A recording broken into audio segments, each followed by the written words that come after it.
ایران کی جانب سے دبئی کے ساحل کے قریب ایک خام تیل ٹینکر پر تازہ حملے نے مشرق وسطیٰ کی معیشت کو مزید ہلا کر رکھ دیا ہے۔ کویتی پرچم بردار جہاز پر ہونے والے اس حملے میں قریباً 20 لاکھ بیرل خام تیل موجود تھا، جس کی مالیت $200 ملین سے زائد بنتی ہے۔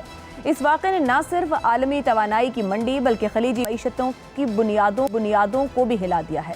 جنگ کے باعث تیل کی قیمتیں بھی مسلسل اتار چڑھاؤ کا شکار ہو رہی ہیں۔ خود امریکہ میں پیٹرول کی قیمت $4 فی گیلن سے تجاوز کر گئی ہے، جو گزشتہ 3 سال میں پہلی بار ہوا ہے۔ اسی طرح امریکی خام تیل کی قیمت $101 سے $104 فی بیرل سے اوپر چلی گئی ہے، جس نے عالمی مہنگائی کے خدشات کو مزید بڑھا دیا ہے۔ خلیجی ممالک کی معیشت اس جنگ سے برے طریقے سے متاثر ہو رہی ہے۔ دبئی اور ابوظہبی کی اسٹاک مارکیٹوں میں مجموعی طور پر قریباً $120 ارب کی کمی واقع ہوئی ہے۔ دبئی کا مرکزی انڈیکس قریباً 16%، جبکہ ابوظہبی کا قریباً 9% گر چکا ہے۔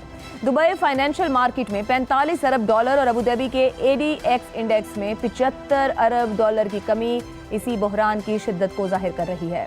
قطر کی مارکیٹ قریباً 4%، جبکہ بحرین کی 7% گر چکی ہے۔ سیاحت، جو خلیجی معیشت کی ریڑھ کی ہڈی سمجھی جاتی ہے، برے طریقے سے متاثر ہو رہی ہے۔ متحدہ عرب امارات میں گزشتہ سال سیاحت کا حصہ قریباً $70 ارب تھا، جو مجموعی قومی پیداوار کا 13% بنتا ہے، لیکن جنگ کے باعث ہزاروں پروازیں منسوخ ہو چکی ہیں۔ مشرق وسطیٰ میں سیاحت کے باعث روزانہ قریباً €515 ملین کا نقصان ہو رہا ہے۔ مختلف اندازوں کے مطابق اس جنگ کے باعث مشرق وسطیٰ کی معیشت کو مجموعی طور پر 120 سے 194 ارب تک کا نقصان ہو سکتا ہے، جو GDP کا تقریباً 3.7 سے 6% بنتا ہے۔ بے روزگاری میں 4% تک اضافہ ہو سکتا ہے، جس سے تقریباً 36 لاکھ ملازمتیں ختم اور 40 لاکھ افراد غربت کا شکار ہو سکتے ہیں۔ جو ایک ایسا خطہ جو تیل، تجارت اور سیاحت کی بنیاد پر اربوں ڈالر بنا رہا تھا، اب جنگی کشیدگی کے بوجھ تلے دبتا دکھائی دے رہا ہے۔ اب سوال یہ ہے کہ کیا یہ جنگ خلیجی ممالک کے معاشی مستقبل کو ناقابل تلافی نقصان پہنچائے گی؟ کیا اس تنازع کی سب سے بڑی معاشی قیمت یہی ممالک ادا کریں گے؟ کیا ان کی امریکہ نواز خارجہ پالیسی اور علاقائی سیاسی حکمت اس معاشی افراتفری کے دہانے پر لا کھڑا کیا ہے؟ اور سب سے بڑھ کر کیا یہ جنگ محض عسکری نہیں بلکہ معاشی تباہی کی جنگ بھی بن چکی ہے؟ اسی جنگ کے زاویے پر گفتگو رکھیں گے پروگرام کے پہلے حصے میں۔ ہمارے ساتھ ہیں شہزاد چودھری، زیغم خان اور عامر احمد خان صاحب۔ پروگرام کا سوال آپ سبھی کے لیے۔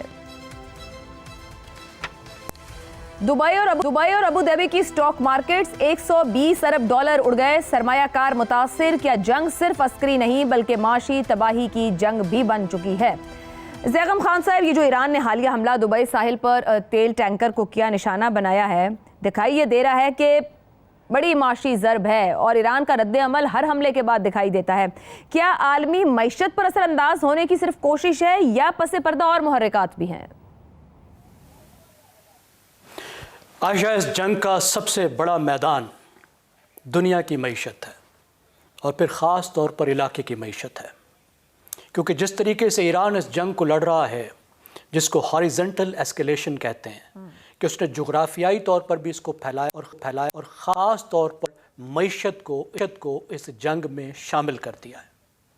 آپ نے سٹاک مارکیٹ کو بتایا، سٹاک مارکیٹ کے بارے میں آپ کو پتہ ہے سب سے ڈراؤنی بات کیا ہوتی ہے؟ سب سے ڈراؤنی بات یہ ہوتی ہے کہ سٹاک مارکیٹ آپ کو آج کا نہیں بتا رہی ہوتی، سٹاک مارکیٹ آپ کو آنے والے کل کے حالات کا بتا رہی ہوتی ہے۔ یہ ایک ایسی مارکیٹ ہے جو مستقبل پر نظر رکھتی ہے۔ اب آپ نے دنیا کا بتایا کہ 5 سے 10% تک سٹاک مارکیٹ گر چکی ہے۔ آپ کو پتہ ہے پاکستان کی سٹاک مارکیٹ کتنی گر چکی ہے؟ پاکستان کی سٹاک مارکیٹ 20% گر چکی ہے۔ شاید ہی دنیا میں کوئی سٹاک مارکیٹ اتنی گری ہو جتنی پاکستان کی سٹاک مارکیٹ گر چکی ہے۔ تقریباً 3 ٹریلین روپے پاکستانی سٹاک مارکیٹ سے غائب ہو چکے ہیں۔ ایک دن کی ٹریڈ میں 500 ارب روپے غائب ہوئے ہیں۔ اب جہاں تک جو ہم جس ماڈل کی بات کر رہے ہیں، گلف کا، خلیجی ملکوں کا اپنا ماڈل، یہ تو دنیا کے لیے ایک مثال بن کر ابھرے تھے۔ آپ کو پتہ ہے دبئی، ہم یہ سمجھتے ہیں کہ یہ تیل ہے اور تیلوں کی وجہ سے شیخ ہیں اور تیل کی وجہ سے دبئی ہے۔ دبئی کی معیشت میں تیل کا حصہ صرف 2% ہے۔ 98% اس کی معیشت کا تیل سے کوئی تعلق نہیں ہے۔ آپ اندازہ لگائیے کتنی بڑی کامیابی ہے ان کی، کہ جو تیل انہوں نے نکالا، اس تیل کو انہوں نے کیسے انویسٹ کیا،